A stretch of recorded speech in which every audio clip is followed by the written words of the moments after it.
نحمده ونستعينه ونستغفره ونعوذ بالله من شرور أنفسنا ومن سيئات أعمالنا من يهده الله فلا مضل له ومن يضلل فلن تجد له وليا مرشدا. قال الله تعالى في كتابه الكريم بعد أعوذ بالله من الشيطان الرجيم بسم الله الرحمن الرحيم إذا جاء نصر الله والفتح ورأيت الناس يدخلون في دين الله أفواجا فسبح بحمد ربك واستغفر إنه كان توابا. Sadaqallahul azim wa sadaqa rasuluhul karim. Teman-teman semuanya yang saya banggakan, saya hormati, wabil khusus kepada Bapak Ibu, para asatidz, guru di Darul Hikam yang saya muliakan karena Allah Subhanahu wa taala, especially Ustadz Faisal yang setiap pekan selalu menyapa menanyakan kabar, dan saya mohon maaf kepada teman-teman semuanya, entah berapa pertemuan nih, 2 atau 3 pekan ya, kita nggak ketemu karena Masya Allah ada saja takdirnya bertitah lain. Dan itu semuanya kalau kata seorang guru, saya mikir kenapa sih Ustadz, kenapa ya kok pas mau kajian, pas mau ada agenda baik, kok ada aja takdir yang lain. Misalkan pekan kemarin ayah saya sakit, pekan sebelumnya anak saya yang sakit. Kemudian Ustadz ini berkata takdirnya Allah itu kanan kiri oke. Orang mukmin itu kanan kiri oke. Sampai-sampai Rasul bersabda ajaban di amril mukmin. Ketika dia mendapat nikmat, dia bersyukur, itu baik buatnya. Ketika dia dapat musibah, dia bersabar, itu pun baik buatnya. Ala kulli hal, Allah pertemukan kita pada pagi hari ini, dan rekan-rekan semuanya yang dirahmati Allah, saya ingin mencoba mentadaburi pertama-tama apa yang tadi kita ngaji bareng sama Ustaz Faisal, sama teman-teman. Saya baca ulang juga tadi surah An-Nasr. Saya ingin bertanya Ustaz Faisal, apa alasan dibalik pilihan An-Nasr jadi bacaan kita pada pagi hari ini? Apakah ada alasan tertentu atau memang random pengen baca itu? Sempat dengar kajian Ustadz Asep tentang yang ini ya, tentang kemenangan setelah Fathul Mekah turun ayat itu. Sebenarnya baper sih ayat itu karena setelah itu kan sudah ini ya, sudah dekat perpisahan dengan Nabi Muhammad SAW. Nah, itu dia Ustaz Faisal. Surat ini itu surat yang ketika dibaca itu sekilas megah sekali, cantik sekali, indah sekali. Sahabat-sahabat yang membaca pun ketika ditanya berdiskusi tentang surat ini, mereka mengatakan surat ini memberitakan tentang kemenangan. Idza jaa nasrullahi wal fath. Ketika datang kemenangan Allah dan pembukaan dari Allah Subhanahu wa taala. Wa ra'aitan nasa yadkhuluna fi dinillahi afwaja. Dan engkau melihat ra'aita annas, orang-orang, yadkhuluna, masuk fi dinillah, memeluk agama Allah yaitu Islam, afwaja, berbondong-bondong. Sahabat-sahabat menganggap bahwa ayat ini adalah ayat kemenangan, surat kemenangan, memang betul. Tapi teman-teman tahu nggak kenapa kok ayat terakhirnya itu menarik sekali untuk ditelisik? Karena ayat terakhir itu fasabbih bihamdi rabbika wastaghfir. Maka bertasbihlah kepada Tuhanmu dan beristighfarlah. Innahu kana tawwaba, karena sesungguhnya Allah itu Maha penerima taubat. Umar bin Khattab radhiyallahu anhu bersama Ibnu Abbas mengatakan bahwa ayat terakhir itu adalah sinyal hadza ajalu Rasulillah sallallahu alaihi wasallam. Ayat itu mengabarkan betapa dekatnya antara kemenangan umat Islam dan berakhirnya usia Nabi Muhammad sallallahu alaihi wasallam. Nabi yang kita rindu, kita cinta, kita nantikan syafaatnya. Allahumma salli ala nabiyyina Muhammad. Semoga teman-teman semua, baik teman-teman yang hadir di sini, keluarga kita, sahabat kita, handai taulan kita, mendapatkan syafaat dari baginda Nabi Muhammad sallallahu alaihi wasallam yauma la dhilla illa dhill. Di hari ketika tidak ada naungan, tidak ada payung, tidak ada orang yang melindungi kita kecuali Allah Subhanahu wa taala. Hari yang begitu berat, bahkan nabi-nabi pun itu berlomba-lomba mencari syafaat dari nabi-nabi yang lain kecuali Rasul sallallahu alaihi wasallam. Beliau mengatakan, ummati ummati yaquluha lana yaumal qiyamati. Umatku, umatku. Itulah yang akan beliau sampaikan nanti di hari kiamat. Maka teman-teman semuanya, ketika sahabat-sahabat lain itu bergembira tatkala Fathu Makkah, pembebasan kota Makkah yang terjadi pada 20 Ramadan tahun 8 Hijriah, Umar bin Khattab itu rasanya beda. Kalau kamu ada di situ, kamu akan melihat Umar itu wajahnya beda sendiri. Bahagia, iya.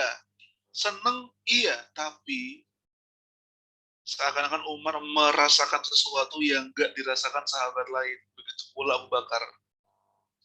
Wahai Umar, kenapa Anda ini kok rasanya beda?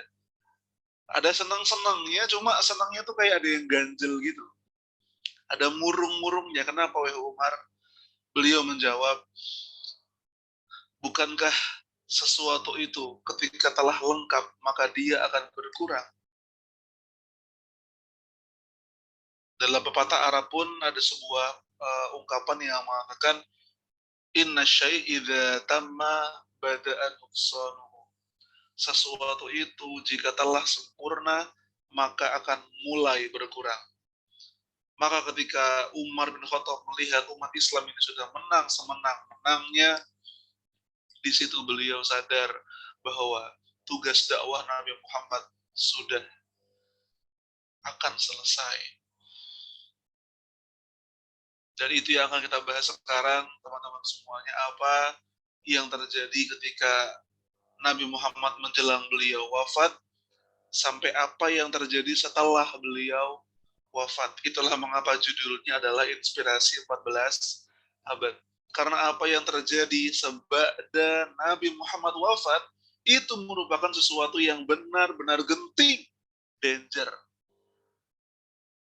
Oke, sekarang karena ini juga sekaligus, ini yang terakhir ya, Ustaz Faisal ya, untuk kajian serinya. Kita akan sama-sama review pemahaman kita sejak awal hingga akhir. Udah saya siapkan slide. Teman-teman yang ingin ikut menjawab boleh pakai chatting, ya, pakai audio boleh, cuma lebih pakai chatting lebih enak. Kita akan ada sedikit tanya jawab sampai kemudian membahas tema inti kita. Bismillahirrahmanirrahim. Nah, di awal kita membahas keadaan dunia sebelum Rasul Shallallahu Alaihi Wasallam datang.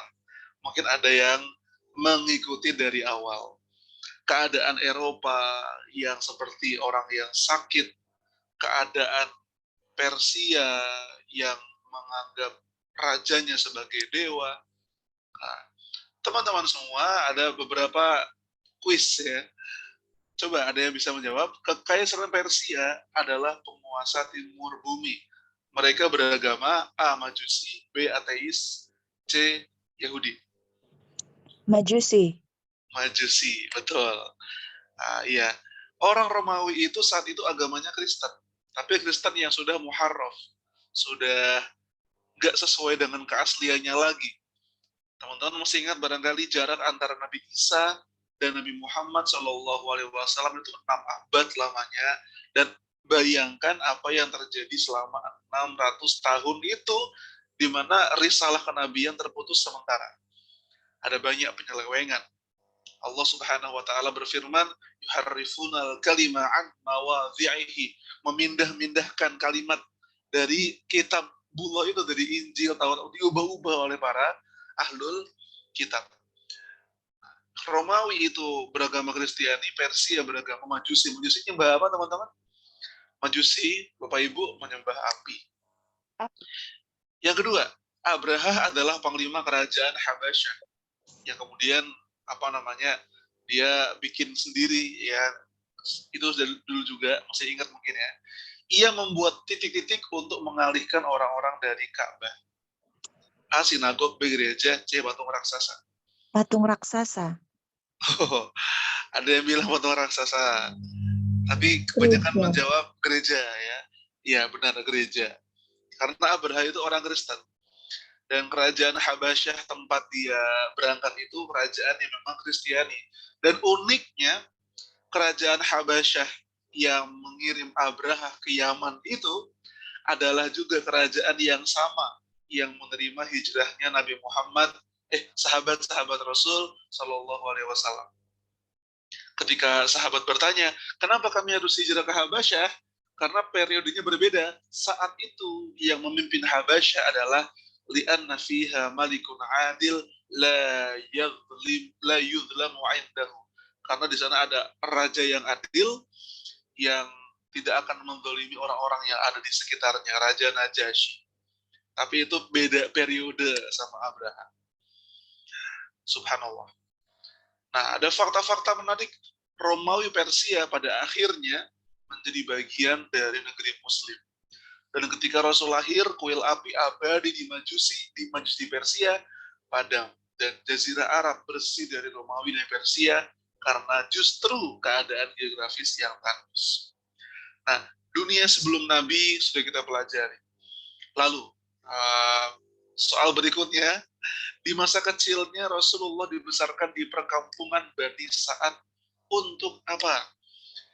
A, melancarkan bahasa, B, menjauh dari didikan ibunya, C, menguatkan otot-ototnya. Jawabannya, Masya Allah, terima kasih Bapak, Ibu, dan teman-teman. A, salah satunya untuk melancarkan bahasa beliau. Karena bahasa Arab yang ada di perkampungan Bani Sa'ad itu Arab yang lebih fushah, lebih halus, lebih asli. Yang keempat, 2 pekerjaan yang dilakukan Nabi Muhammad di masa muda. A, nelayan dan penjahit, B, petani dan peternak, C, pedagang dan penggembala. Iya, jawabannya pada mantap-mantap, pedagang dan penggembala. Nah, sedikit mengingat kiprah Rasul Shallallahu Alaihi Wasallam ketika beliau muda. Seorang dosen, Dr. Hamdi Syahid, mengatakan Muhammad muda itu adalah Muhammad luar biasa karena dia adalah seorang arsitek social engineer. Sejak usia 12 tahun udah punya pengalaman berdagang lintas negara, 15 tahun sudah punya pengalaman menggembala dan militer. Di situ dalam beberapa riwayat Rasul ikut perang Fijar. Meskipun ternyata pas saya cari-cari itu riwayat ternyata nggak kuat-kuat banget. Ya, tapi kalau pengalaman menggembalanya tentu kuat, karena dalam hadis sahih Rasul bersabda, "Ma bu'itsa min nabiyyin illa wa qad ra'al ghanam." Tidaklah diutus seorang nabi kecuali dia pasti pernah menggembala domba. Dan spesifik sekali, domba, bukan unta, bukan singa, bukan bebek, bukan ayam. Karena hasilnya pun beda. Iya, betul. Orang Arab itu, kalau yang menggembala unta, biasanya jadi cemburuan, jadi dengkian, dan jadi keras hati. Tapi kalau orang menggembala domba, malah menjadi lembut, kemudian menjadi rendah hati, dan menjadi orang yang terbiasa dengan kesendirian. Itu juga yang dinukilkan oleh Ibnu Hajar al-Asqalani sebagai hikmah. Kenapa sih Nabi Muhammad muda itu menggembalanya domba, bukan yang lain? Karena memang hebat banget hikmahnya. Usia 20 sudah ikut Hilful Fudul. Usia 35 sudah diberi kepercayaan buat meletakkan Hajar Aswad. Masa muda Nabi setidaknya di antara banyak hikmah mengajarkan beberapa pelajaran. Satu, jangan ragu berperan walau masih muda. Lihat usia-usia tadi. Kalau kita mengatakan yang nggak berlebihan ketika kita mengatakan usianya Rasul itu hemat. Hemat dalam artian di usia belianya peran besar itu sudah beliau lakukan. Dan itu yang membedakan antara generasi zaman dulu sama zaman sekarang. Zaman sekarang tuh kok kelihatannya umur kita tuh boros-boros. Boros karena apa? Ya karena kita itu ketika anak-anak dikenalkan dengan dongeng anak-anak. Meskipun ya memang kan kayak gitu caranya. Iya. Tapi pernah nggak sih teman-teman atau Bapak Ibu pernah melihat ada sebuah penelitian yang dibuat oleh orang-orang liberal? Jangan susupi dongeng anak-anak kita dengan nilai-nilai agama. Biarlah dia memilih agamanya sendiri. Waduh, aduh, ngeri banget. Belgedes itu ngeri sekali. Kita sebagai muslim ya perlu menanamkan nilai-nilai keislaman pada anak-anak kita, termasuk dengan siyah nabawiyah. Jangan biarkan mereka milih sendiri, itu nanti cuma kita berikan pilihan yang sama-sama baik dong. Mereka bisa memilih sendiri nanti ketika sudah dewasa. Ketika masih kecil, pilihkanlah yang baik-baik. Yang kedua, proses menjadi orang besar tidak ada yang instan. Semua sirah Nabi Muhammad itu benar-benar nggak ada yang instan. Proses. Hatta Allah menciptakan langit dan bumi saja dengan 6 masa. Artinya proses. Allah itu mengajarkan hambanya, kalau mau ke tinggi, kamu harus naik tangga. Kalau mau berhasil, kamu harus berusaha. Makanya ada sebuah ayat, innallaha la yughayyiru ma biqaumin hatta yughayyiru ma bi anfusihim. Allah nggak akan mengubah suatu kaum, takdir suatu kaum, sampai mereka mencoba, berikhtiar, mengubah dirinya sendiri. Nah, berapa tahunkah dakwah Rasul di Makkah, Bapak Ibu dan teman-teman? A, 14 tahun, B, 13 tahun, C, 12 tahun. Ada jawabannya, kita lihat. Masya Allah, ada yang jawab A, ada yang jawab C, ada yang jawab B. Mana yang benar? Jawabannya adalah B, 13 tahun. 6, ini saya yakin kita udah bahas juga, pendidikan yang fokus diajarkan Nabi pada sahabat di Mekah adalah A, perang dan geografi, B, akidah dan akhlak, C, adab dan syariat.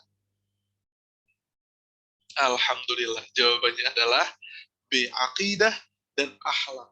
Coba Bapak Ibu dan teman-teman semua periksa surat-surat Makkiyah yang turun di Mekah itu tidak akan jauh dari konten akidah dan akhlak. Betul, akidah ida syamsu kuwirat, ketika matahari digulung. Itu akidah sekali. Al-qari'atu mal-qari'ah, hari kiamat. Apa itu hari kiamat? Akidah.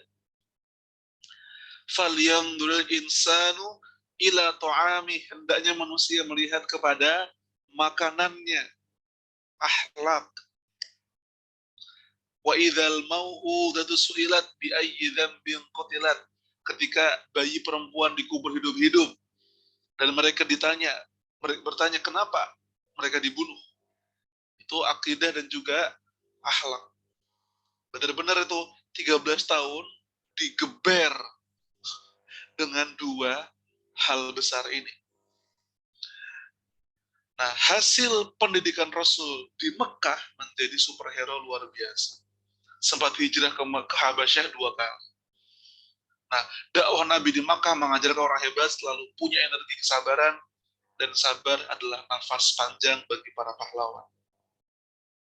Yang kedua, ilmu dulu baru beramal. 13 tahun tuh kaderisasi yang lengkap sekali. Ada tarbiyah dengan pengajaran, ada kumpulnya, ada tarbiyah bil ahdath, ada pendidikan dengan peristiwa, ada tarbiyah bil rehlah, ada pendidikan dengan perjalanan, ada tarbiyah bil sober, pendidikan dengan kesabaran, tarbiyah bil adha, pendidikan dengan rasa sakit yang dirasakan, lengkap. Makanya penerus Rasul Al-Khulafa Ar-Rasyidin 4 orang. Saya tanya, itu ada yang Ansar nggak? Semuanya muhajirin toh. Abu Bakar, Umar, Utsman, Ali radhiyallahu anhum adalah orang-orang muhajirin. Orang Ansor pun paham betul bahwa orang muhajirin ini sudah digembleng jauh lebih hebat, jauh lebih berat dibanding apa yang dirasakan oleh orang-orang Ansor. Tapi orang-orang Ansor pun mulia dengan caranya, mulia dengan apa yang mereka lakukan. Dakwah Rasul di Madinah.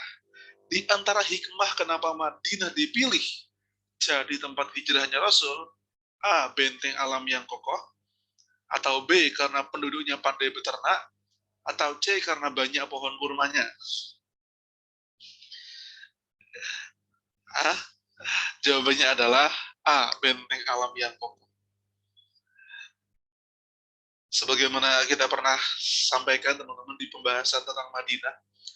Jadi Madinah itu sebuah kota yang dikelilingi oleh bekas-bekas gunung berapi dan dikelilingi dengan bukit-bukit yang curam sekali. Sehingga musuh itu kalau mau nyerang Madinah itu nggak bisa to the point, nggak bisa langsung. Mereka harus mengambil jalur utara. 8. Ini adalah nama pemimpin orang munafik di Madinah.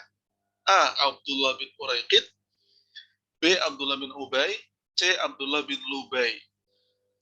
Jawabannya adalah B. Abdullah bin Ubay bin Salul. Nah, teman-teman semuanya, Bapak Ibu yang dirahmati Allah. 10 tahun kepemimpinan Nabi Muhammad di kota Madinah. Setidaknya ada 28 ghazwah dan ada lebih dari 30 syariah. Ghazwah itu satuan pasukan yang dipimpin Nabi, dan syariah itu adalah pasukan yang dipimpin oleh para sahabat. Rasa sakit beliau telah rasakan di perang Khandaq. Kemenangan beliau pun rasakan di perang Badar, perang Khaybar, Fathu Makkah. Kekalahan pun Nabi kita pernah merasakannya, yaitu di Uhud. Lengkap, Bapak Ibu semua, pengalaman hidup itu lengkap sekali di situ. Rasul kehilangan anaknya wafat pun di Madinah. Rasul kehilangan sahabat-sahabatnya itu pun di Madinah. Rasul merasakan betapa ngerinya orang-orang Yahudi di Madinah. Rasul merasai betul bagaimana dengkinya orang munafik pun dalam 10 tahun itu. Bayangkan 10 tahun tuh sama Mekah, lebih lama di Mekah, tapi tarbiyah atau pendidikan yang Nabi Muhammad dan sahabatnya lalui itu juga cukup besar, cukup berat di kota Madinah. Nah, dakwah Rasul di Madinah itu teman-teman semuanya mengajarkan banyak hal. Di antaranya ketika kecil sabar dan teguh, ketika besar mewarnai dan melindungi. Pernah saya sampaikan kemarin kalau tidak salah, apa sih yang membedakan kenapa dakwah Rasul di Mekah itu 13 tahun, tapi yang masuk Islam itu cuma 100-200 orang. Namun ketika Nabi Muhammad ada di Madinah, yang masuk Islam itu puncaknya sampai 100.000. 13 tahun, hasilnya 200. Tapi 10 tahun di Madinah, hasilnya 100.000. Bedanya di mana? Bedanya pada power, pada skala. Ketika di Makkah, Rasulullah bukanlah seorang pemimpin negara. Beliau tidak punya institusi bernama pemerintahan. Namun ketika ada di Madinah, Nabi Muhammad menjadi pemimpin negara, punya instrumen pemerintahan, punya tentara, punya menteri-menteri, punya sekretaris, punya tanah, punya markas. Dan teman-teman semuanya, sepanjang sejarah Islam, institusi tertinggi untuk melakukan dakwah adalah negara. Ada individu, ada keluarga, ada komunitas, ada masyarakat, ada negara. Dan Madinah itu menjadi beda dengan Makkah, karena di Madinah, Rasulullah menggunakan institusi negara untuk berdakwah. Rakyatnya makmur, ya, dakwah pun tersampaikan, Masya Allah. Maka teman-teman semuanya, kita berdoa semoga Indonesia ini menjadi baldatun thayyibatun wa rabbun ghafur, yang menjadikan kebaikan sebagai nilai negeri ini. Sehingga kebijakan-kebijakan pemerintahnya ke depan, itu bukan sekadar apa yang menguntungkan secara material, tapi juga menguntungkan bagi dakwah, bagi umat, dan keumatan. Nah, lagi-lagi kita cek poinnya. Istri pertama Rasulullah adalah Aisyah binti Abi Bakar. Benar atau salah? Oke, 3, 2, 1. Jawabannya adalah salah. Karena yang benar adalah Ibunda Khadijah binti Khuwailid. Lanjut. Rasul dan Abu Bakar bersembunyi di Gua Sur saat hijrah. Benar atau salah? Benar atau salah? Jawab 3, 2, 1. Jawabannya adalah benar. Gua Sur ya. Kadang orang tuh sering kebalik-balik. Gua Sur, Jabal Nur. Aduh, apa itu? Gua Hiro. Aduh. Kalau Gua Hiro di mana? Gua Hiro di Jabal Nur. Ya, kalau Gua Sur ya di Jabal Sur. Jumlah sahabat Rasulullah adalah 10 orang. Benar atau salah? Dalam 3, 2, 1, kita coba. Jawabannya adalah salah. Kalau saya ubah pertanyaannya, jumlah sahabat Rasul yang dijamin masuk surga adalah 10 orang. Itu jawabannya jadi benar apa tetap salah?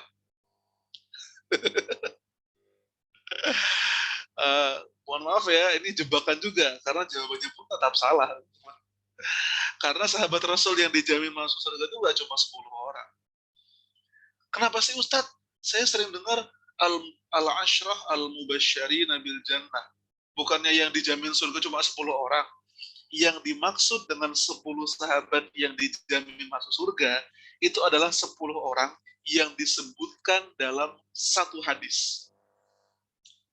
Di luar hadis itu, ada lagi sahabat yang dijamin masuk surga. Contoh, ada yang bisa contoh? Selain 10 itu, Ukasyah radhiyallahu anhu. Ada kisahnya. Rasul bersabda akan ada orang yang masuk surga tanpa hisab. Kemudian Ukasyah tunjuk tangan, wahai Rasul, tolong doakan aku menjadi bagian dari mereka. Rasul menjawab, ya, engkau menjadi bagian dari mereka. Sahabat-sahabat lain tunjuk tangan, aku juga, wahai Rasul, tolong doakan aku. Rasul bersabda lagi, sabaqaka Ukasyah. Ukasyah telah mendahului kalian untuk minta didoakan. Ukasyah. Ada lagi, Bilal bin Rabah. Teman-teman mungkin pernah dengar ceritanya ketika Rasul datang kepada Bilal kemudian bertanya, wahai Bilal, apa yang kau lakukan? Apa amal yang kau lakukan? Karena aku mendengar suara terompahmu ada di surga. Itu kan sinyal, karena terompahnya aja ada di surga, tinggal nunggu orangnya gitu kan. Bilal menjawab, karena ketika saya ini batal, wahai Rasul, saya selalu berwudu, dan setelah saya berwudu, saya selalu sholat sunnah. Jadi beliau tuh sepanjang hari dalam keadaan berwudu. Suci gitu, Masya Allah. Ada lagi nggak? Ada. Ibunda Fatimah, Ibunda Khadijah, Rasul menyampaikan kan penghulu, pemimpin wanita di surga adalah Ibunda Fatimah. Nisaul Jannah, perempuan-perempuan surga itu Ibunda Khadijah. Gitu, ya kan? Iya, jadi ada banyak yang dijamin masuk surga. Yang 10 ini adalah yang disebut dalam satu hadis. Rasulullah lahir dan wafat di bulan yang sama. Rabiul Awal. Benar atau salah? Jawabannya dalam 3, 2, 1. Benar. Rabiul Awal. Orang-orang itu seringkali cuma menganggap lahirnya Rasul itu Rabiul Awal, tapi nggak sadar wafatnya Rasul pun di bulan Rabiul Awal. Ini cukup apa ya, sekedar informasi ya teman-teman. Justru Rabiul Awal itu semua ulama mengkonfirmasi bahwa Rasul wafat di bulan itu udah sepakat. Tapi justru ulama itu berbeda pendapat loh seputar kapan beliau lahir. Ada yang bilang Rabiul Awal, ada yang bilang Sofar, ada yang bilang Dzulhijjah, ada yang bilang Ramadan. Gitu. Jadi berbeda pendapat, tapi justru wafatnya ulama sepakat bahwa itu terjadi pada bulan Rabiul Awal. Sallallahu Alaihi Wasallam. Sebelum menjadi nabi, Rasulullah sudah digelari sebagai Al-Amin. Benar atau salah? Oke, 3, 2, 1. Benar, Al-Amin. Ya, terima kasih. Nah, kita menuju ke hari, detik-detik di mana Nabi Muhammad menuju wafatnya. Sallallahu Alaihi Wasallam. Nabi Muhammad ketika beliau ada detik-detik wafatnya, beliau sempat memberangkatkan sebuah pasukan. Pasukan ini dipimpin oleh seorang anak muda, namanya Usama bin Zaid. Kalau saya kisahkan detail-detail menjelang beliau wafat itu ada banyak sekali, gak akan bisa selesai. Saya akan fokus di sini. Salah satu wasiatnya Rasul sebelum beliau wafat adalah memberangkatkan pasukan yang dipimpin oleh Usama bin Zaid. Saat itu usia Usama adalah 18 tahun. Buat apa? Untuk apa? Pasukan ini diberangkatkan oleh Nabi Muhammad untuk menghadapi Romawi di Syam. Saat itu kaum muslimin merasakan bahwa Rasul itu lagi sehat. Sempat sakit, tapi habis sakit itu beliau kembali sembuh dan sahabat itu lega sekali. Karena beberapa hari lamanya Nabi Muhammad ini bahkan nggak bisa keluar dari rumah beliau. Demam, panas. Namun betapa bahagianya sahabat ketika Rasul kemudian sehat lagi, kemudian mengimami orang-orang lagi. Saat itu orang-orang kembali lega, oh mungkin hanya sekadar sakit saja. Tapi teman-teman tahu kan bahwa justru orang yang mau wafat itu, dia sakit, kemudian dia seakan-akan kelihatan sehat lagi, justru itu yang kritisnya, habis itu kemudian wafat. Karena setelah itu kemudian Rasul jatuh sakit lagi. Saat itu pasukan Usama udah berangkat, jadi Madinah itu dalam keadaan yang tidak terlalu penuh. Karena 3.000-an sahabat itu berangkat ke Syam, dan hampir semuanya para sahabat-sahabat senior, seperti Usama bin Zaid, Khalid bin Walid, Amr bin As. Pada akhirnya teman-teman semuanya, Rasulullah Muhammad SAW ketika beliau sakit, itu Ibunda Fatimah itu menangis, sedih. Mau bagaimana, karena setiap anak pasti sedih ketika ayahnya sakit, ketika orang tuanya ada dalam ranjang sakratul maut. Dan terlihat sekali betapa perihnya Rasul menahan sakit. Keringat dingin keluar dari sekujur tubuh beliau. Terlihat sekali bahwa beliau ini menahan sakit. Sampai-sampai di saat-saat sakit itu, ketika keringat dingin itu mengucur dari sekujur tubuh beliau bersabda, "Ya Allah, betapa sakitnya sakaratul maut ini. Pindahkanlah segala sakit itu padaku saja, jangan pada umat."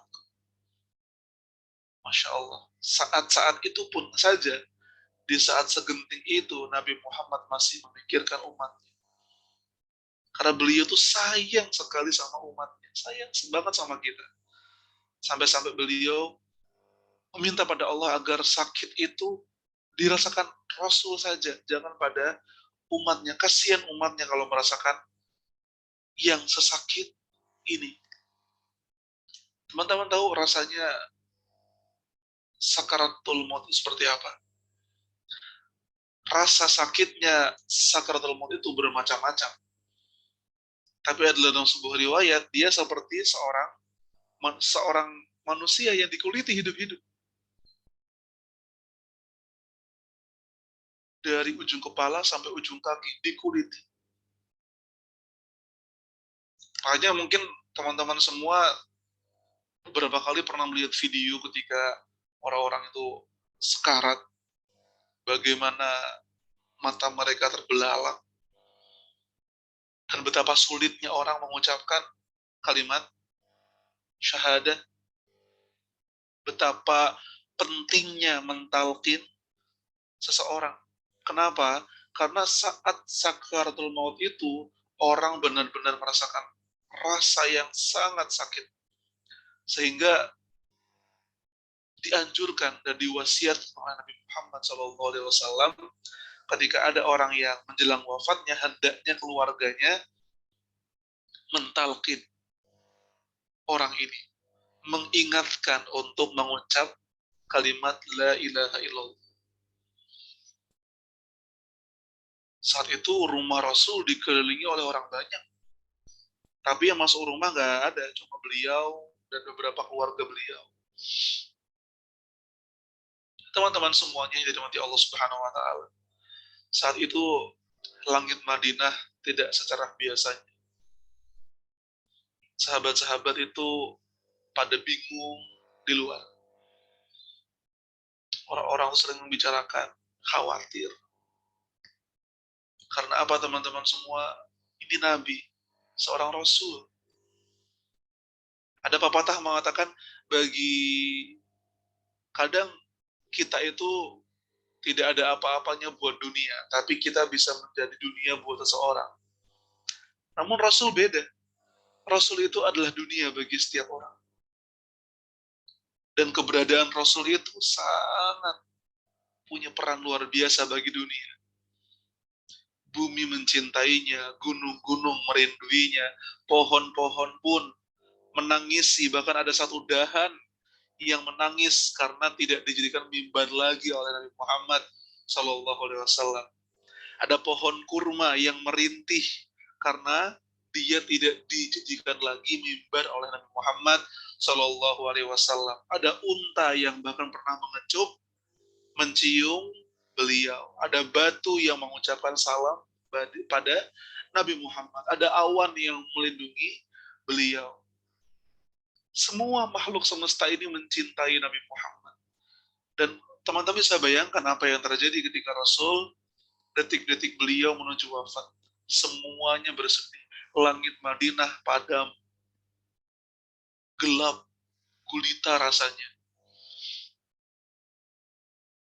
dan masya Allah la haula wa la quwata illa billah, inna lillahi wa inna ilaihi raji'un, pada tanggal 12 Rabiul Awal Rasulullah Muhammad Sallallahu Alaihi Wasallam wafat.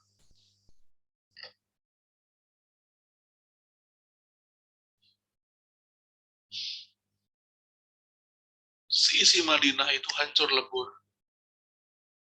Tidak hanya Madinah, seisi seantero Arab itu semuanya tidak tahu bagaimana saya cara mengekspresikannya. Ada yang bersedih, ada yang menangis. Bahkan Umar bin Khattab, sebagaimana teman-teman tahu, beliau mengeluarkan pedang dari sarungnya, lalu bilang pada orang-orang dengan nada yang tinggi, Nabi Muhammad, Rasulullah itu tidak mati. Beliau hanya melakukan apa yang Musa lakukan, bertemu Tuhannya, lalu kemudian akan pulang kepada umatnya.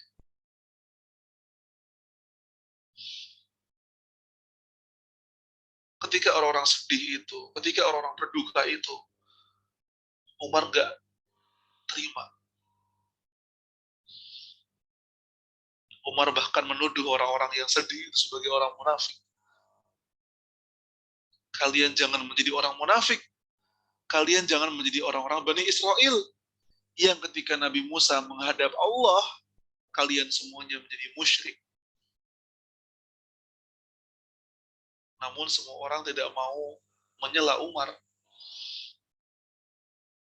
Mereka tidak punya kekuatan untuk meluruskan Umar. Sudah sangat sedih saat itu. Sudah sangat berat saat itu. Untuk mengingatkan Umar, energi mereka sudah habis. Kecuali satu orang.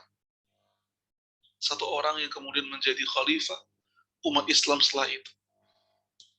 Abu Bakar As-Siddiq radhiyallahu anhu. Apa yang kemudian Abu Bakar sampaikan kepada Umar ketika orang lain itu habis energinya, gak punya lagi daya dan kata-kata buat mengingatkan Umar, dan ketika Umar sedang marah-marahnya, Abu Bakar datang pada Umar, menepuk pundak beliau, dan kemudian berkata tepat di depan wajah Umar bin Khattab, mengingatkan beliau bahwa Nabi Muhammad telah wafat. Lalu Abu Bakar membaca sebuah ayat, wa ma Muhammadun illa rasul qad khalat min qablihi rusul. Dan Muhammad itu tidak lain dan tidak bukan hanyalah seorang rasul, qad khalat min qablihi rusul, dan telah berlalu rasul-rasul yang diutus sebelum beliau. Umar kemudian tersungkur, jatuh. Kemudian merasakan seakan-akan beliau baru pertama kali mendengar ayat itu.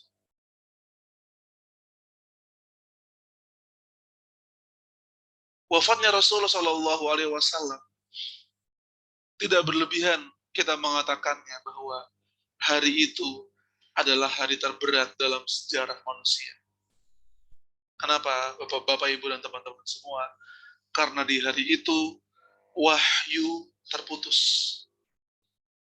Seorang sahabiah suatu kali ditanya, kenapa Anda menangis, wahai ibunda? Bukankah Rasul telah lama wafat? Apa yang engkau tangisi lagi? Jangan lama-lama menangisi orang yang telah wafat. Sahabiah ini berkata, sungguh aku menangis bukan karena Rasul wafat, karena itu telah lama berlalu. Aku menangisi satu hal, dan satu hal itu adalah hal yang benar-benar membuat aku bersedih. Apa itu? Karena ketika Rasul wafat, aku sadar bahwa wahyu telah terputus. Bahwa tidak ada lagi Jibril datang membawa wahyu. Tidak ada lagi ayat yang turun berkenaan peristiwa tertentu. Sekarang umat telah lengkap dengan risalahnya. Umat telah lengkap dengan Al-Qur'annya. Namun muncul teman-teman semuanya kayak seorang anak kecil yang biasanya digandeng oleh orang tuanya, berjalan menyusuri jalan yang panjang, tahu-tahu dia berjalan sendiri. Seperti seorang anak yang biasa naik sepeda roda 3, dibonceng dan didorong oleh ayahnya, namun untuk pertama kalinya dia harus menggunakan sepeda roda 2 dan di belakangnya nggak ada lagi ayahnya yang memperhatikan dia. Bagaimana rasanya? Seperti seorang anak yang setiap hari dibantu oleh bapak ibunya, keperluan makannya, mandinya, sekolahnya. Kemudian muncul satu hari yang berat di mana orang tuanya tiba-tiba wafat dua-duanya. Dan dia harus melanjutkan kehidupan sendiri. Bagaimana rasanya? Ada satu titik, satu ruang di hati itu yang tiba-tiba kosong. Ada satu ruang di jiwa itu yang tiba-tiba hampa. Itulah yang terjadi pada sahabat-sahabat ketika Nabi Muhammad wafat. Para sahabat benar-benar ada dalam kondisi siap siaga. Kenapa siap siaga? Karena ketika Rasul wafat ini, ternyata tidak semua orang itu bersedih.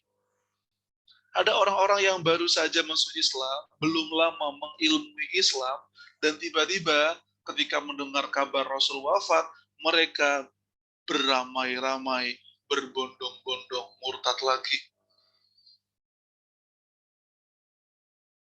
Mungkin ini nggak semuanya tahu, teman-teman. Di hari-hari ketika Rasul wafat, kabarnya menyebar ke seluruh jazirah Arab. Orang-orang yang sudah baik imannya berduka sesedih-sedihnya, menangis. Tapi orang-orang yang baru saja masuk Islam, belum lama belajar Islam, itu berbondong-bondong, murtad, atau ada yang nggak mau bayar zakat, atau ada yang mengaku sebagai nabi. Masalah muncul, teman-teman semua. Di hari ketika Nabi Muhammad wafat, sahabat terbagi dua.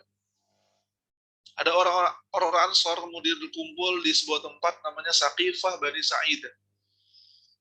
Itu tempat ngumpulnya orang-orang Ansor. Namanya Saqifah Bani Sa'idah. Apa yang mereka lakukan di situ? Orang-orang Ansor berkumpul untuk merumuskan, memusyawarahkan perlunya pemimpin setelah Nabi wafat. Penting, genting gitu. Bayangkan aja, Nabi Muhammad memimpin sebuah negara, beliau wafat, dan saat beliau wafat, belum ada orang yang dilantik menjadi penerus beliau. Makanya keadaan gonjang-ganjing. Keadaan tuh siaga satu. Kaum Ansor itu langsung berijtihad. Bagaimana kalau kita memilih satu pemimpin dari Ansor dan satu pemimpin dari Muhajirin.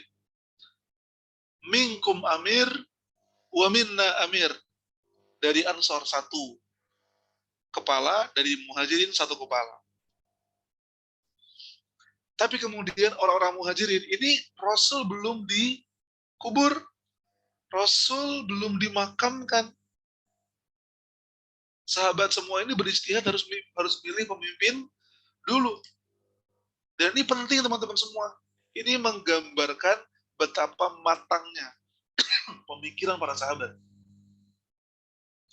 Sebelum melakukan segala hal yang lain nih, karena umat nih butuh nih pemimpin nih. Bahkan Rasul itu masih ada di rumah beliau, belum dimakamkan. Namun sahabat itu sudah buru-buru rapat untuk memikirkan siapa yang harus menjadi pemimpin. Orang Ansor berpikir mungkin satu buat Ansor, satu buat Muhajirin, kita jalan sendiri-sendiri. Tapi orang Muhajirin berpendapat, gak bisa kayak gitu, itu bakal clash nanti, bakal hancur. Tidak bisa ada satu umat yang pemimpinnya itu dua, seperti matahari kembar, bukannya bersatu malah hancur nanti. Maka orang muhajirin yang saya bilang tadi sudah digembleng lebih dulu, dikader lebih lama oleh Nabi Muhammad, memandang untuk urusan segenting ini umat Islam harus bersatu. Jangan sampai Ansor punya satu orang pemimpin, Muhajirin punya satu, kemudian jalan masing-masing. Tidak akan bisa. Kemudian orang-orang Ansor setuju, sepakat. Saat itu di tempat itu di Saqifah, tadinya orang Ansor ingin memilih seorang sahabat menjadi pemimpin mereka. Namanya adalah Sa'ad bin Ubadah radhiyallahu anhu. Saat itu beliau lagi sakit. By the way, orang Ansor itu punya dua pemimpin besar. Duo Sa'ad bin Mu'adz dan Sa'ad bin Ubadah. Sa'ad bin Mu'adz radhiyallahu anhu sudah syahid. Sudah lama syahid ketika perang Bani Quraidah. Perang Khandaq beliau kena panah beracun.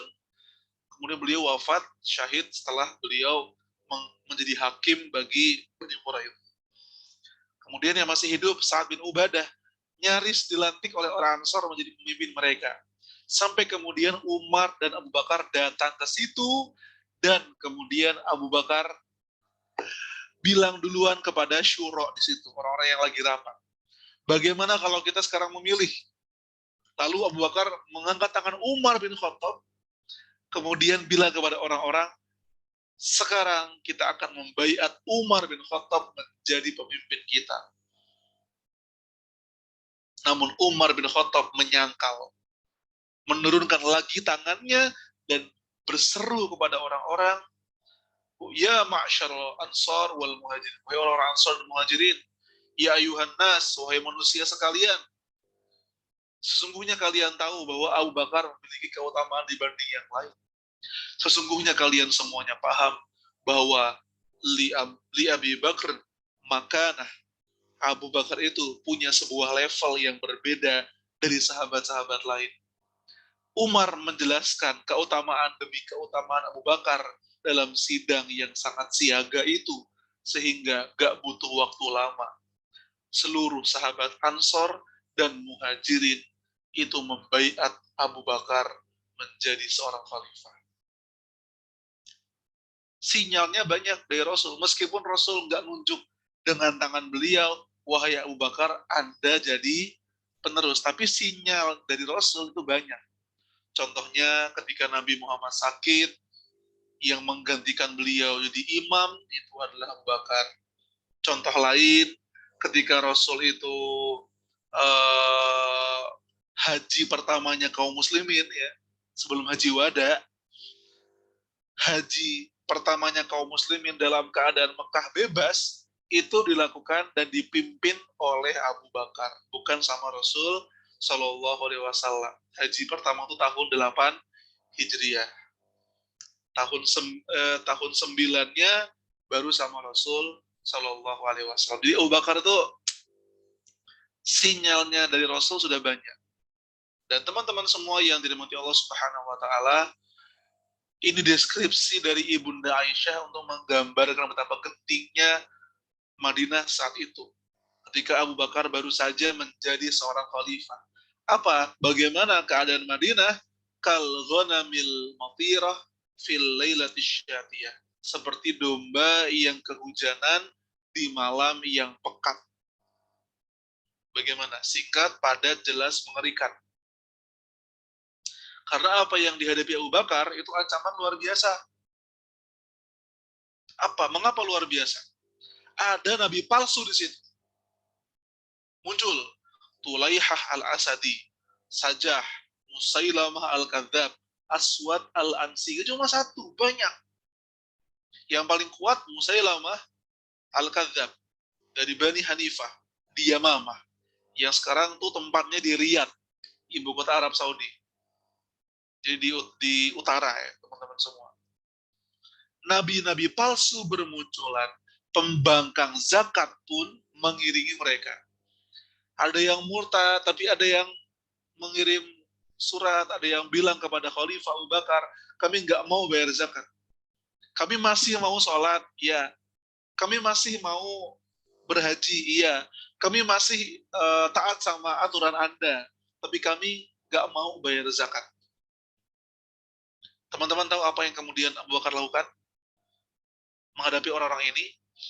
Umar saat itu berkata pada Abu Bakar, wahai Abu Bakar, mungkin sekarang kita perlu bersikap lunak dulu. Yang penting mereka ikut kita dulu, taat sama kita dulu. Gak mau bayar zakat, gak masalah. Yang penting mereka loyal sama kita. Maka Abu Bakar menjawab dengan tegas, wahai Umar, ajabarun fil jahiliyah, jabanun fil Islam, apakah engkau ini orang yang perkasa di masa jahiliyah, tapi pengecut ketika engkau telah masuk Islam? Abu Bakar paham betul bahwa orang yang tidak mau bayar zakat, dia telah menumbangkan salah satu rukun dari rukun Islam. Dan bahwa setiap perintah salat dalam Al-Quran sering sekali diiringkan dengan perintah zakat. Teman-teman juga pasti sering mendengar, wa aqimus shalah, kemudian wa atuz zakah. Dan dirikanlah salat dan tunaikanlah zakat. Sering sekali, wa aqimus sholata wa atuz zakah, wa aqimus sholata wa atuz zakah. Salat didirikan, kemudian diiringkan dengan zakat. Maka orang-orang yang menahan dirinya buat zakat, perangi. Sampai-sampai Abu Bakar As-Siddiq, beliau mengatakan, ayang qusul Islam wa ana hayyun. Apakah ajaran Islam ini akan berkurang sementara aku masih hidup? Itu di hari-hari setelah Rasul wafat. Jadi kalau teman-teman semua mengira masa kepemimpinan Abu Bakar itu gak ada seru-serunya karena cuma 2 tahun, enggak, salah kita. Karena Abu Bakar itu menghadapi situasi yang sangat genting. Rasul telah dimakamkan, selesai, sahabat-sahabat semuanya move on. Apakah semuanya duduk di masjid, kemudian merenung, menunduk, tidur, nggak mau kemana-mana, sedih, berduka, berkabung? Enggak. Mereka semuanya meneruskan dakwah, meneruskan risalah. Karena tantangannya besar sekali. Masih ingat tadi pasukan Usamah bin Zaid yang tadi saya ceritakan di awal? Salah satu wasiat Rasul memberangkatkan pasukan Usamah bin Zaid. Ya kan? Ketika Rasul wafat, pasukan Usamah itu pada balik ke Madinah. Tahu nggak perintah pertama Abu Bakar apa? Perintah pertama Abu Bakar adalah lanjutkan pemberangkatan pasukan Usamah. Di saat sahabat-sahabat itu bilang, wahai Abu Bakar, engkau tahu situasi lagi genting-gentingnya. Kalau ghanamil matirah fil lailati syatiyah. Seperti domba yang kehujanan di malam yang pekat gulita. Musuh itu siap menyerang Madinah. Orang-orang yang membangkang siap datang ke sini. Nabi-nabi palsu siap menyasar kota ini. Romawi Persia pasti senang dengan kabar Nabi Muhammad wafat. Tapi perintah Abu Bakar adalah tetap berangkatkan pasukan Usamah bin Zaid. Beliau kemudian bilang, aku tidak akan menumbangkan bendera yang telah diangkat oleh Nabi Muhammad SAW. Tetap berangkat. Tapi kemudian Abu Bakar sebagai khalifah minta izin kepada Usamah. Wahai Usamah, saya minta izin tidak bisa ikut pasukan Anda. Dan saya pun minta izin agar Umar ikut bersama saya di sini. Karena Umar saya anggap sebagai wazir saya, menteri saya. Jadi teman-teman semua, komposisi pemerintahan tepat setelah Rasul wafat, itu pemimpin tertingginya adalah Abu Bakar, dan wazirnya, Perdana Menterinya, Prime Ministernya itu adalah Umar bin Khattab radhiyallahu anhu. Benar-benar dua sejoli yang luar biasa. Tapi selama kepemimpinan Abu Bakar itu kayak kebalik ya. Abu Bakar yang tadinya halus, yang tadinya lembut, itu berubah menjadi sangat tegas. Ketika Abu Bakar itu jadi tegas, Umarnya menyesuaikan. Yang tadinya itu tegas, yang tadinya itu powerful sekali, itu melunak. Jadi mengiringi Abu Bakarnya tegas ya, Umarnya menyesuaikan jadi lembut, jadi seimbang teman-teman semua. Nah, ini yang kemudian dihadapi oleh Abu Bakar. Lihat, teman-teman lihat nggak ada gambar-gambar pedang itu. Gambar pedang di banyak tempat. Ada di Najron, ada di Yamamah, ada di Hajar. Nah, titik-titik yang ada gambar pedang itu, teman-teman semua, itu adalah titik-titik orang-orang yang murtad.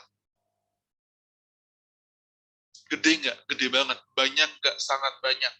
Dan teman-teman tahu nggak, ketika Nabi wafat, yang bertahan dalam keimanan, itu yang mana? Yang warna hijau doang. Lihat teman-teman. Banyak atau dikit? Dikit. Makanya ketika Ibunda Aisyah mendeskripsikan kalau ghanamil matirah fil lailatis syatiyah, itu nggak macam-macam, itu beneran. Karena dalam beberapa riwayat, ketika Nabi Muhammad wafat dan kabarnya menyebar kemana-mana, yang bertahan dengan keimanannya cuma 3 kota. Makkah, Madinah, dan Tebak. Satu lagi di mana? Saya kasih clue-nya. Kota yang pernah didatangi Rasul, kemudian melempar Rasul, memfitnah Rasul, melempar dengan batu sampai beliau kesakitan. Lalu malaikat penjaga gunung datang pada beliau menawarkan agar kota itu di bumi hanguskan dengan 2 gunung. Tapi Nabi Muhammad berdoa, mungkin dari anak keturunan mereka akan ada orang-orang yang menyembah Allah. Bayangkan, plot twist-nya kerasa benar. Taif yang dulunya menghadang dakwah Rasul, bahkan pemimpin kaumnya bilang dengan nyinyir sekali, kayak nggak ada aja nabi lain selain Anda. Kenapa sih yang dipilih harus Anda? Senyinyir itu, semenyakitkan itu kata-katanya. Mereka pun masuk Islam paling akhir dibanding kota-kota lain. Tapi ketika Rasul wafat, justru orang-orang Taif bertahan dengan keimanannya. Apa slogan mereka? Jangan sampai kita ini orang yang paling terakhir beriman dan menjadi orang yang pertama kali murtad. La haula wa la quwata illa billah. Masya Allah teman-teman semua. Ini luar biasanya orang-orang Taif. Nah, 2 tahun lamanya Abu Bakar menyatukan Arab, menghadapi nabi palsu, menghadapi serangan Romawi dan Persia. 2 tahun teman-teman, lama nggak? Ini sama kayak kepemimpinan Umar bin Abdul Aziz. Hampir sama, 2 tahun juga. Tapi apa yang beliau lakukan, radhiyallahu anhu, itu luar biasa dampaknya. Makanya ketika Abu Bakar wafat, dilanjutkan oleh Umar itu udah fokus aja keluar gitu, fokus ekspansi, fokus menebar dakwah ke Mesir, ke Persia, Romawi. Karena apa? Karena urusan internal Jazirah Arab itu sudah dibereskan oleh Abu Bakar As-Siddiq. Karena nggak mungkin umat Islam nyebar kemana-mana kalau internalnya belum kembali satu. Radhiyallahu anhu. Abu Bakar As-Siddiq jasanya sangat besar bagi umat Islam. Ada yang mengatakan, kalau saja Abu Bakar As-Siddiq itu gagal dalam memimpin selama 2 tahun itu, mungkin sekarang nggak ada lagi Islam, teman-teman. Berat sekali, karena yang beliau hadapi itu berat sekali. Namun kemudian Abu Bakar As-Siddiq wafat dalam keadaan umat Islam telah bersatu, Jazirah Arab telah kembali hijau, tunduk lagi pada aturan Allah dan Rasulullah Muhammad SAW. Nabi palsu ada yang mati, ada yang taubat. Ada yang taubat loh. Jadi ada beberapa nabi palsu yang kemudian minta maaf, saya ngaku salah. Kemudian taubat dan syahid. Coba cek di Google nanti ya, cari namanya Tulaihah Al-Asadi. Beliau mengaku nabi dan nabi palsu, lalu kemudian dia kalah, lalu bertaubat, lalu ikut berjihad ke Persia dan dia syahid di Persia. Jadi takdirnya tuh naik turun teman-teman semua. Sahabat, murtad, ngaku nabi, bertaubat, jihad, syahid. Ada yang juga mantan dukun, sajah. Istrinya Musailamah. Jadi teman-teman tahu nggak? Dua nabi palsu menikah. Suaminya Musailamah, istrinya sajah. Musailamahnya mati, konyol, dibunuh oleh Wahsy radhiyallahu anhu. Istrinya sajah bertaubat dan menjadi seorang tabi'in, orang yang solehah. Di masa siapa? Di masa Khalifah Abu Bakar As-Siddiq radhiyallahu anhu. Sejak itu Islam kemudian tersebar ke banyak sekali tempat di masa Umar bin Khattab, Utsman, Ali, Umayyah, Abbasiyah, Utsmaniyah, 14 abad lamanya, sampai lihat teman-teman semua. Tidak berlebihan ketika ada orang bilang 2/3 dunia telah pernah dijajaki oleh dakwah Islam. Lihat Madinah cuma setitik merah di tengah jazirah Arab. Tapi kemudian inspirasi 14 abad dari baginda Rasul yang diteruskan oleh sahabat-sahabatnya menebar sampai ke penjuru dunia, bahkan sampai ke Indonesia. Sallallahu alaihi wasallam. Semoga Allah memberikan salam dan salawat kepada manusia paling hebat, manusia paling luar biasa, istimewa, pemimpin manusia seluruhnya, Nabi Muhammad Sallallahu Alaihi Wasallam. Dan ya Allah, jadikanlah kami orang-orang yang meneladani jejak langkah beliau, meneruskan dakwah beliau, mempelajari sirah beliau, menekuni ajaran-ajaran dan inspirasinya untuk tetap memelihara Islam hingga akhir kami menutup mata. Wassalamualaikum warahmatullahi wabarakatuh.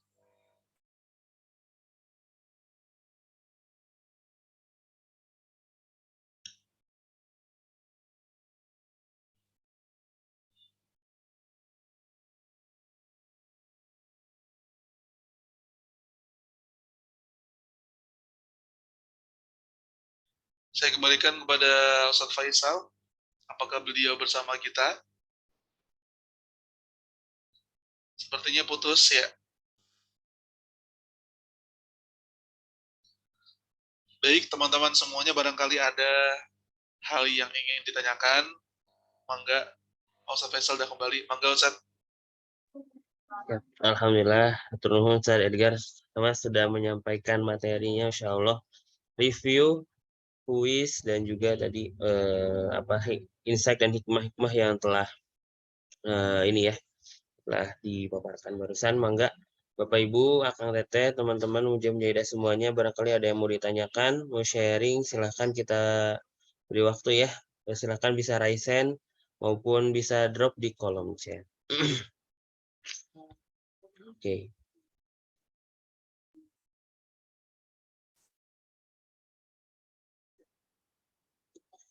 Baik.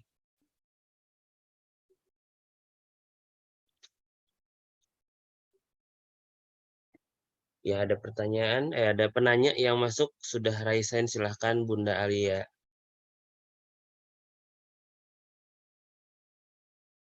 Silahkan bisa, oh ininya masih ini ya, bentar.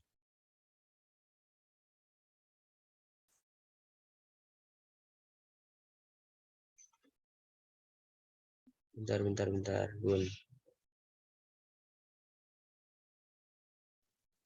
Silahkan Bun, sudah bisa.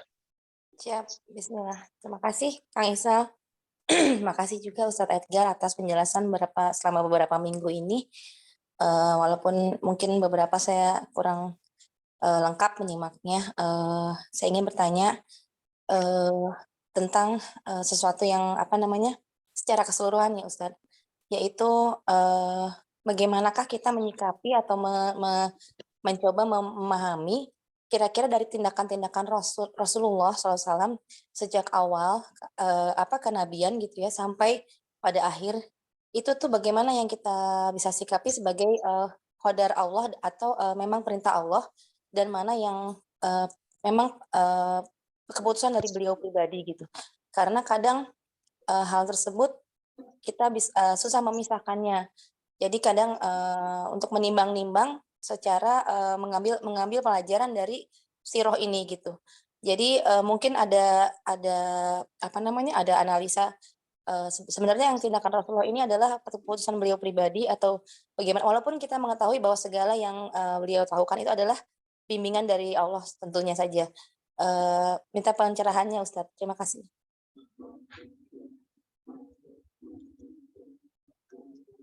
Baik, Ya. izin langsung dijawab ya, Kak Alia dan Ustaz Faisal. Jadi apa yang Rasul Shallallahu Alaihi Wasallam lakukan selama hidup beliau itu ada yang memang atas perintah Allah Subhanahu Wa Taala, dan itu ditetapkan dengan wahyu, dengan mimpi, dengan ilham, seperti hijrah ke Madinah. Itu adalah perintah Allah Subhanahu Wa Taala. Seperti menikahi ibunda Aisyah, itu merupakan perintah Allah Subhanahu Wa Taala. Apalagi seperti perang Badar. Perang Badar itu untuk takdirnya itu takdir Allah, tapi perintah untuk menyerangnya, perintah untuk berangkatnya itu adalah inisiatif Rasul Shallallahu Alaihi Wasallam. Kan inisiatif pertamanya kan pengen menghadang kafilah Abu Sufyan, tapi ternyata Allah menakdirkan Rasul nggak ketemu sama kafilah, malah ketemu sama pasukan. Nah, itu ijtihad Rasul, tapi ijtihad beliau bertemu dengan takdirnya Allah Subhanahu Wa Taala. Ada lagi yang ijtihad apa? Proses hijrahnya ke Madinah itu disuruh oleh Allah, diperintah oleh Allah, tapi detail-detail persiapannya itu merupakan inisiatif dan strategi dari Nabi Muhammad Shallallahu Alaihi Wasallam.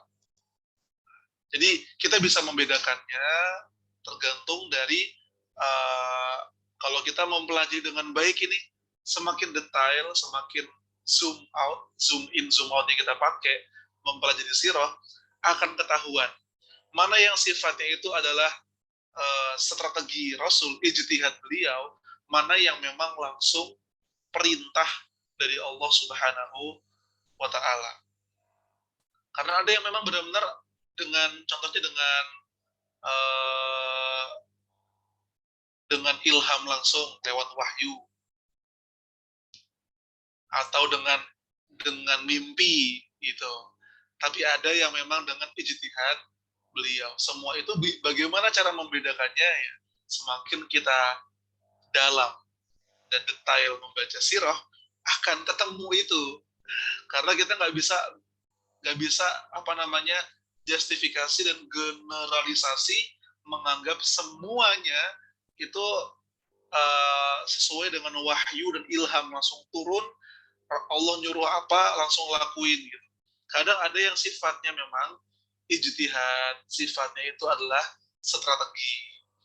Contohnya ketika memilih tempat di Badar, ya kan? Ketika memilih lokasi kaum muslimin di Badar, itu kan ada sebuah riwayat ketika seorang sahabat Al-Hubab bin Mundir nanya ke Rasul, wahai Rasul, saya ingin nanya, Anda ketika memilih lokasi umat Islam di sini, itu atas perintah Allah atau atas ijtihad Anda? Ini sahabatnya nanya sopan sekali, beradab, berakhlak. Makanya Rasul menjawab, aku memilih lokasi ini, tempat kita berperang, itu sesuai dengan ijtihadku. Nah, makanya ketika Rasul bilang ini adalah strategiku, Al-Hubab ini bilang, kalau ini merupakan strategi dari Anda sendiri, wahai Rasul, saya saran kalau kita pindah tempat saja. Karena di sini nggak menguntungkan, jauh dari sumur, kemudian berhadapan dengan matahari, nanti silau. Lebih baik kita agak senaan sedikit gitu, dekat sumur, membelakangi matahari, sehingga menguntungkan posisi kita. Nah, kemudian ini sebenarnya bukan itu sih, bukan perintah, tapi Allah memberi sinyal di perang Uhud. Allah memberi mimpi, memberi sebuah ilham bahwa Rasulullah itu akan menang kalau umat Islam, kalau para sahabat itu bertahan di kota Madinah.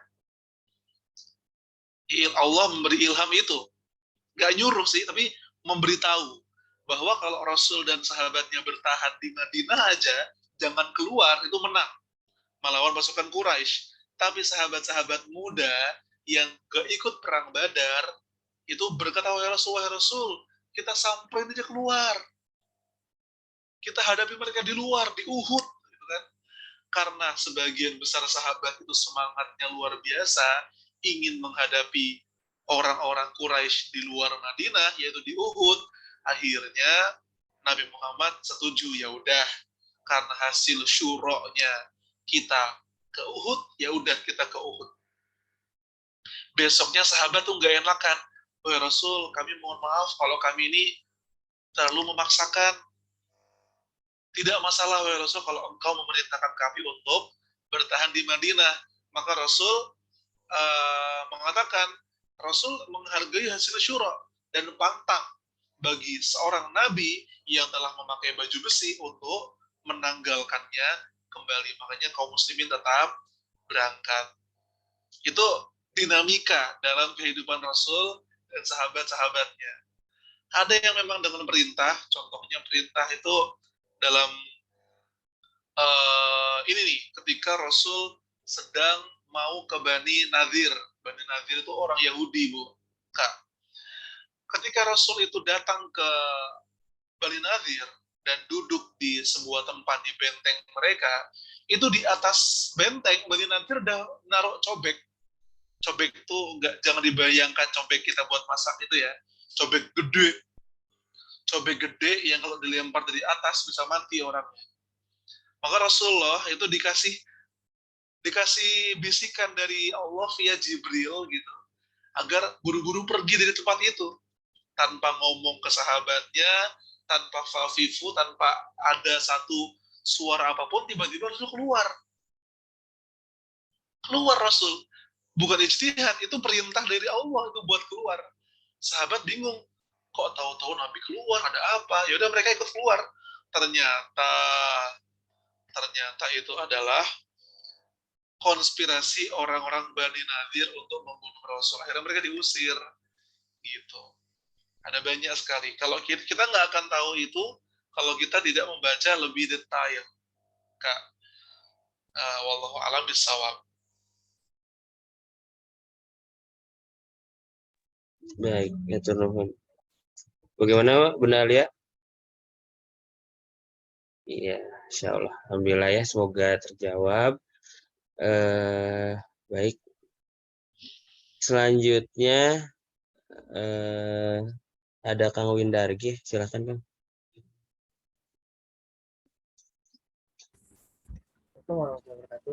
Waalaikumsalam. Suaranya kecil punten Kang.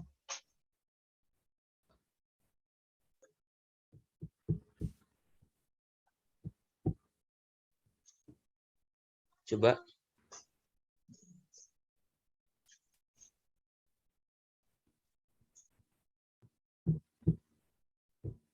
Coba lagi Kang. Sudah terjelas? Ya lumayan. Assalamualaikum warahmatullahi wabarakatuh, Ustaz. Waalaikumsalam. Jadi bertanya mengenai berangkatnya pasukan Usama bin Zaid menuju Syam, atau bisa dibilang pertempuran Yarmouk, apakah umat Islam menang atau sedih, Ustaz? Iya. Oke. Baik. Terima kasih Kak Dan Windargi. di mana Kak umat Islam memenangkan pertempuran melawan Romawi? Baik. Maksud saya Assalamualaikum warahmatullahi wabarakatuh. Waalaikumsalam. Waalaikumsalam warahmatullahi wabarakatuh. Terima kasih Kak Windargi izin menjawab, Ustaz Windargi dan Bang Faisal. Jadi Usamah bin Zaid ini berangkat bersama sahabat-sahabat senior 3.000 orangan ke Syam, tapi itu bukan Yarmouk, Bang. Yarmouk itu baru di masa Umar bin Khattab. Jadi jauh. Ketika Usamah bin Zaid berangkat itu namanya memang Jaishu Usama dan belum di Yarmouk, tapi tetap ke Syam. Hasilnya bagaimana? Hasilnya menang. Yang menarik dari ekspedisi Usama ini, Bang Windargi, adalah sahabat-sahabat itu pada bilang ke Abu Bakar, jangan berangkatin Usama dong. Ini Madinah lagi butuh orang. Madinah lagi butuh orang. Kenapa harus berangkat Usama ini? Nah, mendengar itu, Abu Bakar marah. Kenapa marah? Karena jangan sampai kita itu adalah orang yang terakhir menaati Rasul dan menjadi orang pertama yang tidak menaati Rasul ketika beliau wafat. Sebagaimana kita mentaati Rasul ketika beliau hidup, kita pun akan menaati wasiat Rasul ketika beliau telah wafat. Makanya tetap berangkat itu. Dan itu sahabat lain mikirnya, waduh, Madinah kekurangan orang, kalau musuh menyerang bisa habis Madinah. Ternyata berangkatnya Usamah ke Syam itu justru membuat musuh di sekitar Madinah itu pikir panjang. Kenapa? Kenapa teman-teman? Kenapa Bapak Ibu semua? Musuh-musuh berpikir, kalau Madinah saja bisa mengirim pasukan ke Syam, itu tandanya di Madinah pasti kelebihan orang. Mikirnya kebalikannya. Musuh tuh mikirnya kebalikannya. Kalau Madinah aja bisa ngirim orang ke Syam, tandanya di Madinah orangnya banyak sekali. Pasukannya siap. Ya udah, kita nggak nyerang Madinah dulu. Karena apa? Nah, wong ada yang dikirim ke Syam, tandanya di Madinah siaga penuh. Padahal keadaannya nggak kayak gitu. Padahal keadaannya Usama berangkat, Madinah itu dalam keadaan rapuh. Tapi karena Usama tetap berangkat, musuh dibuat berpikir demikian. Dan kemudian menangnya banyak, Bang. Di Syam, Usama bertemu Romawi, tapi nggak begitu banyak sentuhan pedangnya. Justru ketika pulang dari Romawi, Usama ini membawa kabar banyak kabilah-kabilah Arab di Syam, ya, mantan-mantan Romawi yang memutuskan buat masuk Islam. Itu hasilnya, Bang Windargi. Jadi musuh mikir lagi, yang jauh aja kesentuh, apalagi yang dekat. Menarik, sangat menarik. Itu berkah dari mengikuti wasiat Rasul Shallallahu Alaihi Wasallam. Dan politik strateginya Abu Bakar itu memang jenius sekali. Agar musuh itu berpikir, ya, yang jauh saja masuk Islam, yang di Syam saja berlomba-lomba berbondong masuk Islam, yang dekat pasti nggak akan selamat kalau nggak mau bayar zakat. Kita semua harus balik lagi gitu. Dan betul, ketika pasukan Usamanya balik ke Madinah, diaturlah 6 gelombang pasukan. Jadi dibuat 6 detasemen. 1 gelombang ke Yaman, 1 gelombang ke Irak, 1 gelombang ke Syam, 1 gelombang ke arah Palestina. Semuanya kemudian ngumpul dan baru selesai di masa Umar, yaitu penaklukan Baitul Maqdis. Itu perang Yarmouk di situ, Bang. Gitu ya. Jadi beda zaman, bukan Yarmouk. Wallahu a'lam bishawab. Hatur nuhun Ustaz Edgar. Jadi seperti itu ya Kang Windargi ya. Jawaban dari Ustaz dia semua bisa diambil hikmahnya. Selanjutnya di kolom chat ada Teh Ilmi. Assalamualaikum warahmatullahi wabarakatuh. Saya izin bertanya, seperti apa riwayat yang mengatakan bahwa sebelum Ibunda Khadijah wafat, beliau meminta kuburannya digali untuk diambil tulangnya demi dakwah Islam. Dan riwayat di akhir hidup Rasulullah, beliau mengatakan umati karena tidak sedikit ada yang mengatakan seperti ini. Jazakallahu khair, Ustaz. Wah, jujur saya baru dengar ya, sebelum Ibunda Khadijah wafat, beliau minta kuburan digali. Saya belum tahu, saya nggak akan menjawab kalau saya nggak tahu.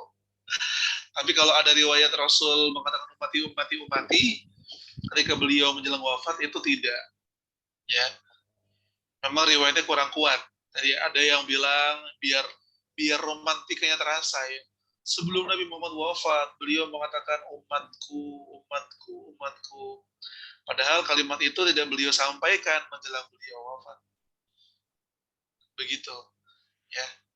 Kalau yang tentang Ibunda Khadijah, saya harus membaca lagi karena jujur saya malah baru pertama kali membaca ini.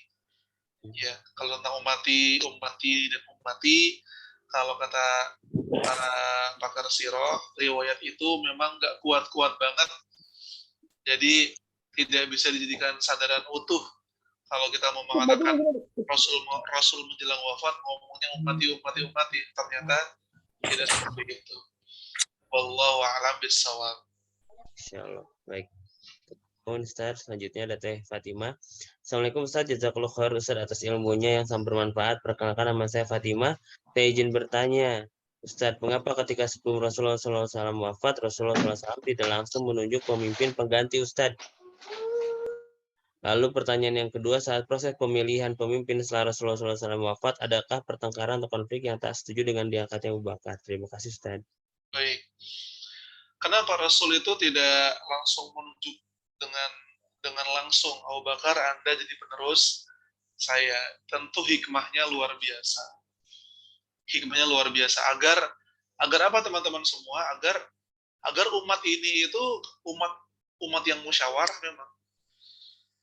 Umat yang musyawarah, meskipun Rasul juga sudah memberi kode gitu loh. Kodenya kuat.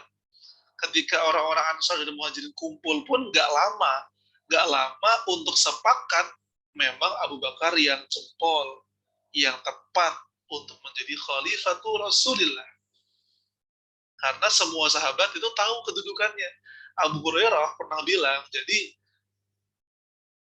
bagi kami, bagi sahabat Rasul, kami itu paham bahwa sahabat itu ada levelnya, ada tingkatan-tingkatannya, dan kami semua tahu bahwa tingkatan sahabat yang paling tinggi itu ya Abu Bakar. Semuanya tahu. Makanya ketika Abu Bakar datang, Umar datang, sahabat Ansor sama Muhajirin kumpul, gak lama, semuanya kemudian sepakat kita pilih Abu Bakar menjadi khalifah. Pertanyaan kedua, apakah ada orang yang gak setuju ketika Abu Bakar jadi khalifah? Jawabannya nyaris tidak ada, bahkan gak ada sama sekali. Karena sifat pemilihan Abu Bakar itu aklamasi. Aklamasi itu gimana sih? Semuanya, ayo kita pilih Abu Bakar. Sepakat? Sepakat. Dah, itu. Sepakat. Dah. Semuanya sepakat. Dan ada dua khalifah yang dipilih dengan sepakat betul. Abu Bakar dan Utsman. Kalau Umar itu kan dipilih dengan wasiat. Ini menarik. Sebelum Abu Bakar wafat, Abu Bakar berwasiat, aku menunjuk Umar bin Khattab menjadi khalifah setelahku. Dan teman-teman, ketika Abu Bakar wasiat kayak gitu, Madinah gempar dong. Gempar kenapa? Takut kalau kepemimpinan Umar itu keras. Ada yang protes ke Abu Bakar kenapa sih milihnya Umar? Kenapa dia tuh keras sosoknya, dia tuh orangnya tuh suka tegasnya tuh terlalu gitu. Tapi Abu Bakar nggak berubah pikiran. Umar tetap Umar. Hargai wasiat saya ini sebelum saya wafat. Makanya Umar jadi khalifah. Umar ketika dari Umar ke Utsman itu pakai syuro. Nah, dipilih 6 ahli syuro. Tapi ketika kemudian Utsman dipilih, itu semuanya sepakat memilih Utsman. Kalau Ali bin Abi Thalib itu keadaannya lagi fitnah merajalela. Jadi yang memilih Ali itu ya suara terbanyak. Karena ada juga sahabat yang di Syam tuh Muawiyah, Amr bin As yang belum membaiat Ali. Begitu. Itu kisahnya panjang sekali, teman-teman. Tapi kembali ke pertanyaan di awal, apakah ada yang nggak setuju? Nggak ada. Orang Syiah bilangnya Ali nggak setuju. Apakah benar? Enggak. Memang Ali bin Abi Thalib itu agak telat membaiat Abu Bakarnya karena saat itu beliau yang ngurusin jenazahnya Rasul.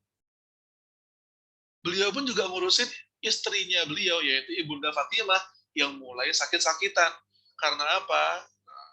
Rasul pernah bilang kepada Ibunda Fatimah, jadi Ibunda Fatimah itu pernah nangis, kemudian tertawa. Kenapa kayak gitu?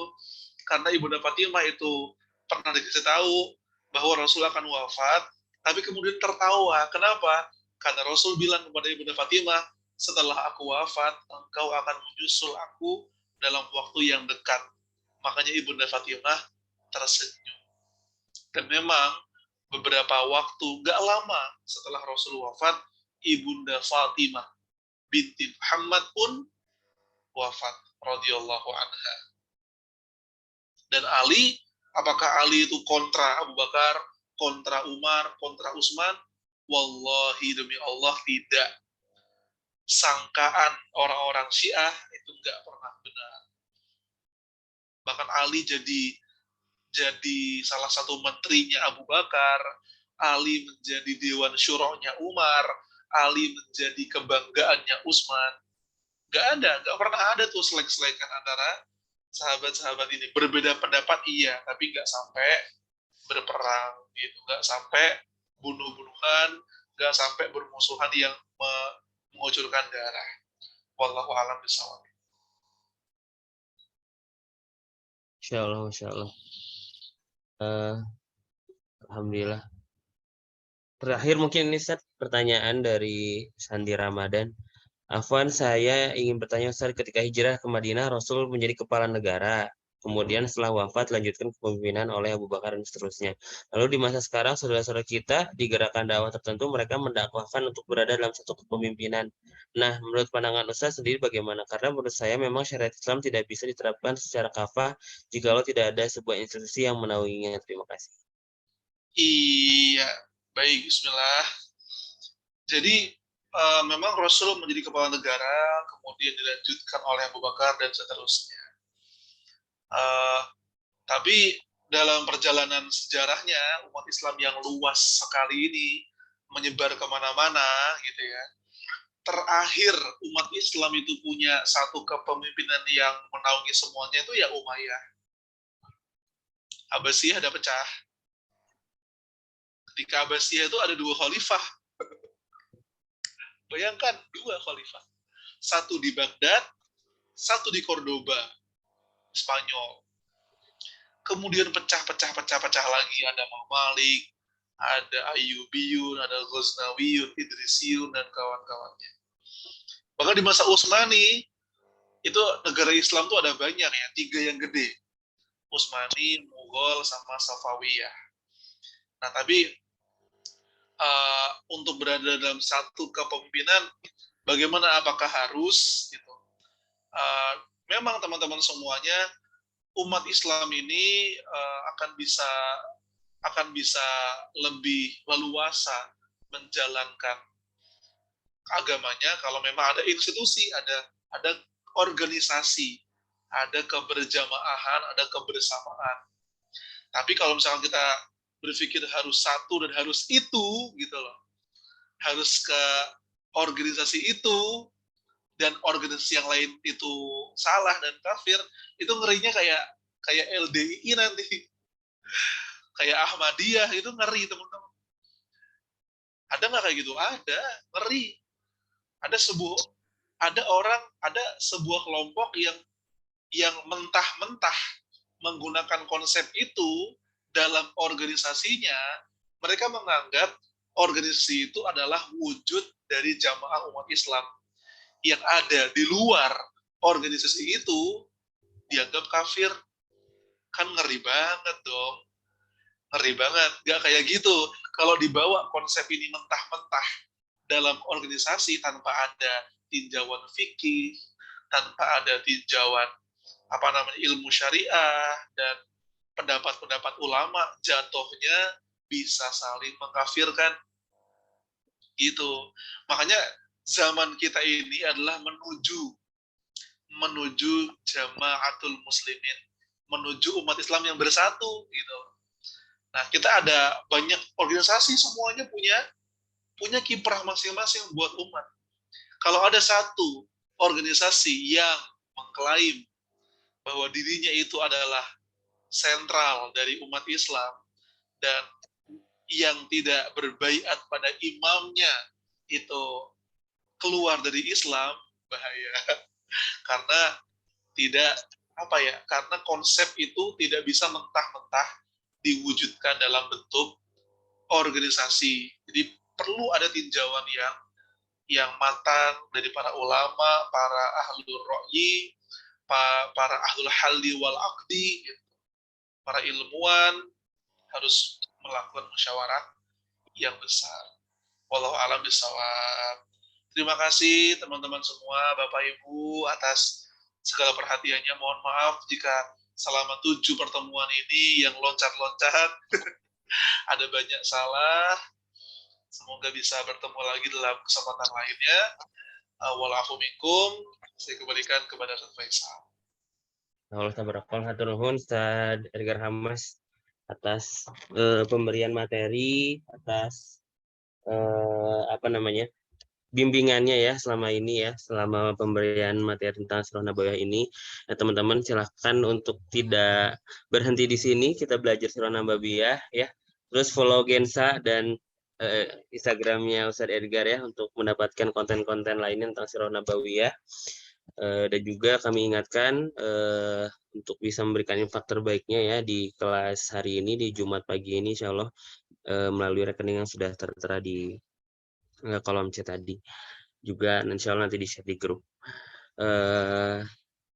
Itu saja mungkin untuk pagi hari ini. Jazakumullah bil jannah, sekali kami ucapkan Ustadz Edgar, semoga ilmunya berkah dan kita semua bisa mengimplementasikan hikmah-hikmah yang kita pelajari selama belajar Sirah Nabawiyah ini, Masya Allah, selama 7 pertemuan. Mari kita tutup kajian tematik Sirah Nabawiyah bersama DPODH oleh bersama Ustadz Edgar Hamas dengan bersama Cah Hamdalah. Alhamdulillahirobbilalamin dan doa kafaratul majlis. Subhanakallahumma wabihamdika asyhadu an la ilaha illa anta astaghfiruka wa atubu ilaik. Sebelum bubar, mari kita foto bersama dulu ya. 7 pertemuan gak foto, Ustaz. Sekarang foto dulu ya sebentar. Silakan untuk open cam. Masya Allah, ada yang sudah di jalan ya, Pak Yusuf. Menuju sekolah, Pak Yusuf. Silakan open cam. Saya hitung 5 mundur ya untuk open cam ya. 5, 4, 3, 2, 1 ya. Oke, sudah open cam semuanya ya. Izin moto. 1, 2, 3. Mantap ya. Atur nuhun semua yang sudah hadir. Sini juga ada Bu Ami, ada Pak Rishan ya. Dan lain-lain. Silahkan Bapak Ibu jika mau menyampaikan langsung kepada Ustadz Edgar. Atur nuhun. Atur nuhun Ustaz. Assalamualaikum. Assalamualaikum warahmatullahi wabarakatuh.